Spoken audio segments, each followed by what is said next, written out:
President back with us is Republican presidential candidate and former governor of New York, George Pataki. Governor Pataki, you know, George Wallace tapped into something big, too. I mean, you can tap into something. It might not be good for the Republican Party. What do you think Trump is good or bad for the party? I think the anti-Washington sentiment is very real, cuts across party lines, and I think that's Republicans should run on that basis. I think that's one of the reasons Jeb Bush is having such a hard time catching fire, because he's not seen as an outsider. I think Trump's immigration plan is a disaster for the Republican Party unless, like me, our candidates repudiate it, because we do have to do well among Latinos, and we should, but not if we're even accommodating of something that is ridiculous, as sending 11 million people out of the country. To the president's deal with Iran, we see with Harry Reid moving over the weekend that the president is now a few senators away from probably having this locked in. Are you opposed to this? I am. I think it's an awful agreement.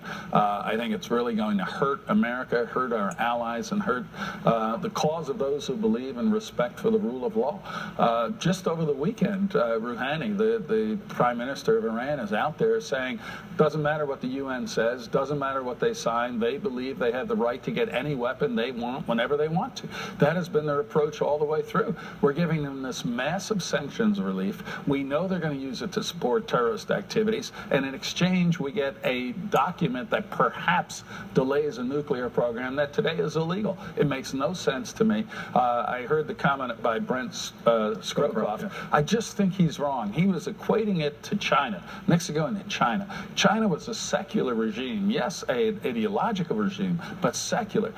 Iran is a theocratic regime. They take a very long view, and they're driven by God, not by geopolitical reality. If you were president, what would you do with the deal if it's there when you get there? I would reject the deal. I would impose America's sanctions. I would seek to get as many other countries to go along with that, and tell them you have a choice. If you're an international company, you can deal with Iran, which has a $400 billion GDP, or you can deal with the United States, which has a $17 to $18 trillion GDP. And I think we would have the ability to isolate them economically very quickly. One of the most troubling aspects of this deal is their access to the international banking situation.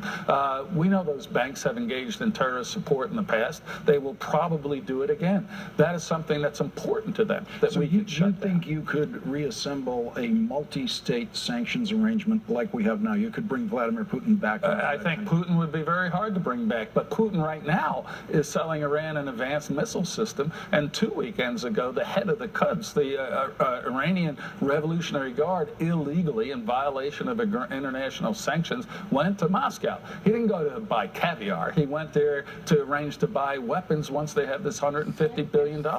So I think whether we have the agreement or not, Russia is going to be doing things not in the interest of the West or the United States. Quickly, Trans-Pacific Partnership Agreement that the President's working on. I think it's a very positive step forward, not just economically, but also geopolitically, because we want to bring South Korea, Japan, our traditional Asian allies closer to us, but also new allies, potential allies like Vietnam, like Singapore, like Malaysia and others.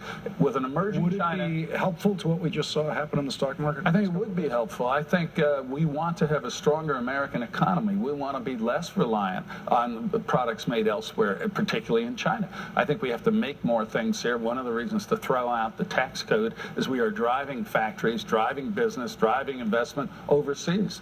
We should bring them back to America. We are out of time for your tax plan, but I want to hear the details on that next time. Governor, thank you very much. Lawrence, thank you. Appreciate it. Chris Hayes is up next. Tonight on All In. China's taking our jobs, they're taking our money.